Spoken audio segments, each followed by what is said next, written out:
گا. تو یہی حال فیملی پلاننگ والے کر رہے ہیں ہمارے ساتھ کہ دوسرے کے بعد تیسرا پیدا کیا تو یہ زمین میں وسائل بولو بھائی کم ہو جائیں گے. حالانکہ یہ زمین کس نے بنائی؟ اللہ نے. اور وسائل کس نے رکھے؟ اللہ نے. اور تمام انسانوں کو رزق دینے کا وعدہ بھی کس نے کیا؟ اللہ نے. وما من دابۃ الا علی اللہ. اللہ فرماتے ہیں میرے ذمے ہے، ذمے. پھر اللہ کہہ رہا ہے میں سیٹھ ہوں، بلکہ اللہ تو کہہ رہا ہے اڑاؤ، خرچ کرو غریبوں پہ، میں کھلاؤں گا. اور یہ کہہ رہا ہے نہ اپنی اولاد پہ بھی خرچ نہ کرو. غریب تو دور کی بات، اولاد کو بھی کھلایا تو میرے پیسے کم ہو جائیں گے. حالانکہ اولاد تو سب سے پہلے ہے. یہ سوچ ہے غیر مسلم کی اور یہی ہمارے لبرل لوگوں کی.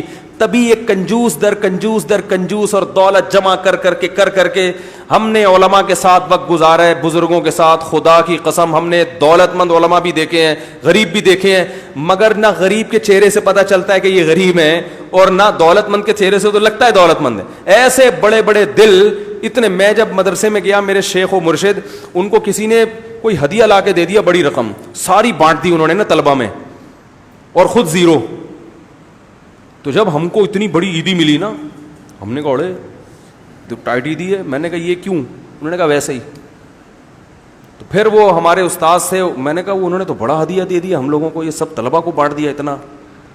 تو میں نے ان کو کہا کہ وہ تو خود اتنے پیسہ نہیں ہے ان کے پاس، انہوں نے اتنی ہمت کیوں کی؟ تو انہوں نے کہا نبی صلی اللہ علیہ وسلم نے فرمایا انفق یا بلال ولا تخش من ذی العرش اقلال. اے بلال خرچ کر اور عرش والے سے غربت کا خوف بولو بھائی مت. ایک چھوٹا سا واقعہ سنا کے بات کو ختم کرتا ہوں.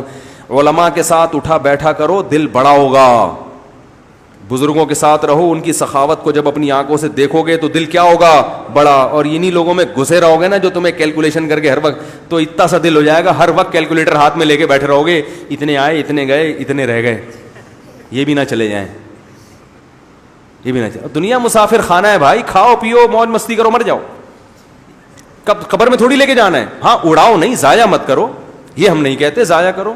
تو ہمارے استاذ کا واقعہ سنا کے بس بات ختم کرتا ہوں. میرے جو شیخ و مرشد ہیں، ہم نے دیکھو شیخ بھی کس قسم کے پالے ہوئے ہیں، معذرت پالے کا لفظ صحیح نہیں ہے لیکن دیکھ لو پھر بھی. تو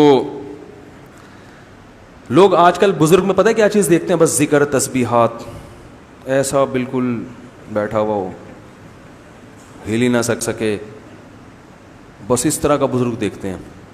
تو ہم نے وہ بتا رہے تھے کہ میرا یہ معمول تھا، بہت پرانا واقعہ ہے.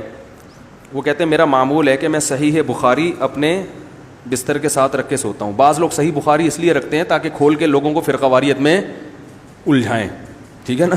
یہ دیکھو اس میں تو یہ لکھا ہوا ہے امام حنیفہ کی تو یہ رائے ہے، اس میں تو یہ لکھا ہوا ہے فلانے کی تو یہ رائے ہے، تو ایک نئی دکان کھولنے کے لیے.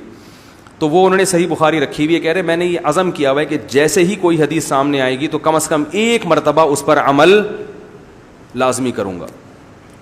تو کہتے ہیں میں نے جب صبح اٹھ کے حدیث کھولی تو اس میں لکھا ہوا تھا کہ جو چاہتا ہے کہ اللہ اس کی عمر میں برکت دے، اسے چاہیے کہ رشتہ داری جوڑے، اسے چاہیے کہ رشتہ داری جوڑے. کہہ رہے میں نے کہا اب رشتہ داروں کے ساتھ کوئی اوکھا سلوک کرنا ہے نا، یہی کہتے ہیں نا پنجابی میں اوکھا، کوئی بڑا اچھا سلوک کرنا ہے. ہم ہوتے تو ہم کہتے آج سب سے سلام دعا کر کے خیریت پوچھو، اچھا سلوک ختم. کیا خیال ہے؟ میں نیت کرتا ہوں اچھا سلوک کرنے کی. فون اٹھایا، بڑے بھائی سے خیریت، اچھا وعلیکم السلام. چھوٹے بھائی سے خیریت، بہن سے خیریت، ابا اماں ٹھیک، چلو آج ہم نے سب سے کیا کر لیا؟ بولو بھائی یہ ہوتا. تو کہتے ہیں کہ اللہ کی قدرت کہ کہتے ہیں کہ میرا ایک شاگرد تھا. ہاں کہتے ہیں میرے پاس، یہ پرانی بات ہے نا، تو میرے پاس کچھ پیسے پڑے ہوئے تھے، 25,000 روپے. وہ 25,000 اس وقت ایک رقم تھی اور ان کے لیے تھی، کیونکہ ان کے پاس تو 25 بھی نہیں تھے نا. جو غریب ہو اس کے لیے تو 25,000 بہت ہے نا. تو میرے پاس پڑے ہوئے تھے کتنے؟ 25,000. تو وہ میں نے اپنی کسی ضرورت سے رکھے ہوئے تھے. کہہ رہے بالکل وہی ضرورت میرے بڑے بھائی کو بھی تھی. کہہ رہے میں نے کہا اچھا سلوک کا تقاضا یہ ہے کہ اپنی ضرورت کو قربان کر کے بڑے بھائی کی ضرورت پوری کر دو.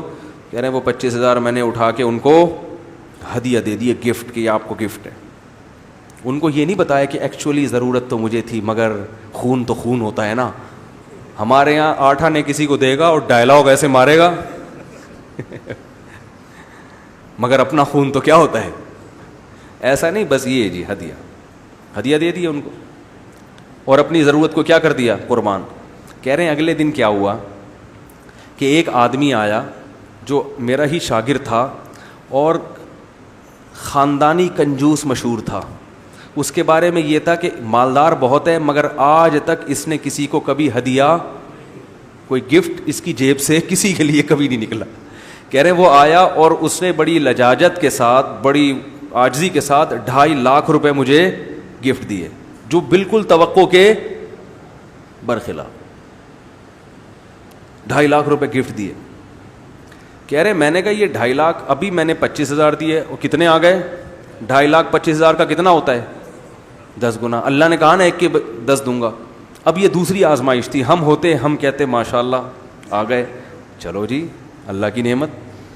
کہتے میں نے کہا کہ اس کا مطلب ہے کہ اللہ کو میرا کل کا عمل بہت زیادہ پسند تو بھائی کے ساتھ اچھا سلوک کتنا پسند آیا لہذا یہ رشتہ داری جوڑنے کے بدلے میں یہ پیسے آئے ہیں تو یہ سارے پیسے میں بہن بھائیوں میں بولو بھائی تو دوبارہ 0 ہو گئے. وہ 2.5 لاکھ سب بہن بھائیوں کو برابر نہیں بولو تو پھر رہنے دو کیا کر دیے بانٹ دیے.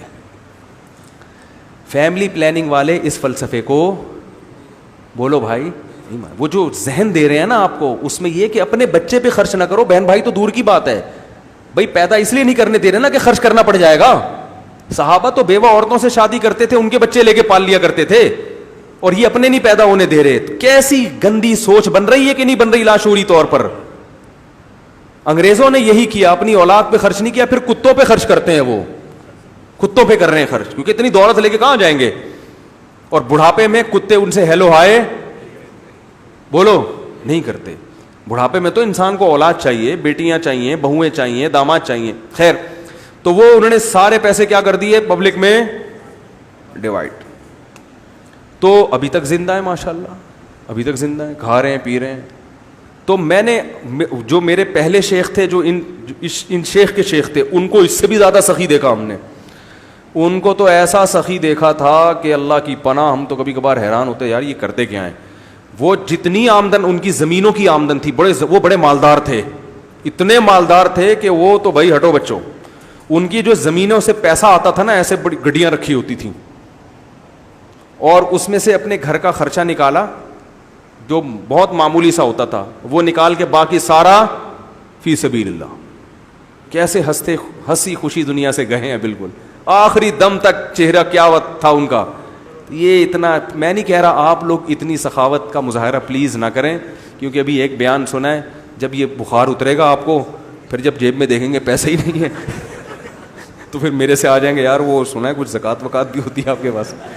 تو ہر آدمی کو اس حساب سے توکل کرنا چاہیے کچھ جمع بھی کریں تاکہ کبھی ضرورت پڑ جائے تو مانگنا نہ پڑے.